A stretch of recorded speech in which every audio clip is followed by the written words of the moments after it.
An expert in trauma has been uninvited to a mental health conference on the Gold Coast, allegedly because he's Israeli. Dr.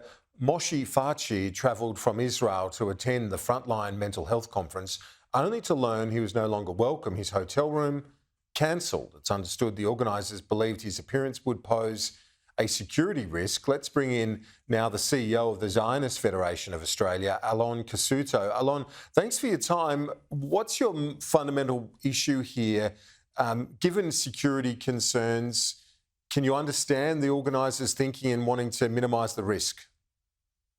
Look, Kieran, at the end of the day, it's pretty simple. We've allowed conference organisers, have allowed a bunch of racist bullies to win the day. And so we're outraged.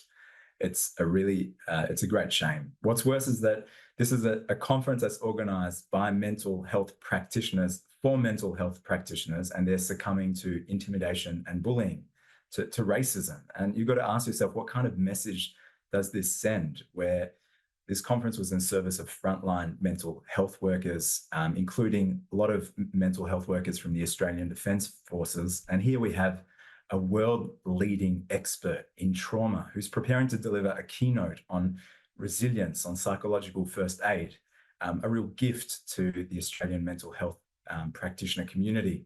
And he was cancelled because a bunch of random pro-Hamas extremists sent some emails and made some phone calls and intimidated conference organisers. He wasn't cancelled because of anything that he said or did. He was cancelled because of his nationality, because of his identity as a Jew, as an Israeli. And for us, what we're seeing is that Australian practitioners were denied the opportunity to learn from an expert with endless experience in trauma. So if we ask ourselves, was there a security risk? Who knows? What we know is that a bunch of phone calls and emails were made. A small petition was signed by 180 people. And if that's all it takes to cancel a leading global expert in Australia and deplatform him, it begs the question, what kind of nation are we becoming where we can't protect these global experts from a bunch of extremists? His accommodation was cancelled, his registration was cancelled, so he couldn't attend even if he'd wanted to.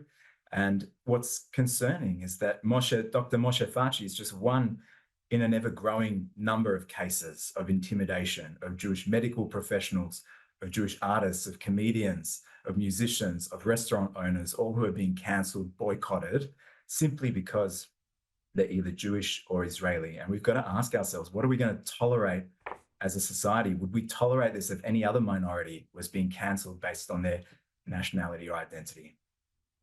The organisers issued a statement saying, I'll just put it up on the screen. It says, our security expert advised us that based on the volume and nature of the abuse, there was insufficient time to conduct a thorough risk assessment at the hotel to ensure the safety of the 280 plus attendees. It sounds like the volume of the threats also were an issue in this context. Is this the feedback that you've received? Obviously, it's not the scenario that anyone would have wanted. The organisers certainly wouldn't, but they thought that others would have been at risk because of it. Well, listen, Kieran, at the end of the day, I can't speak to the volume because we haven't been given the particulars or the details. But what I do know is that there's a petition signed by 180 people. It wasn't signed by 50,000 people. We didn't have hundreds of protesters storming the gates. And if a few emails and a few phone calls is all it takes in order to intimidate conference organisers, it sets a dangerous precedent because it encourages more of that type of behaviour. And what we would have expected is for Queensland Police, the conference organisers, security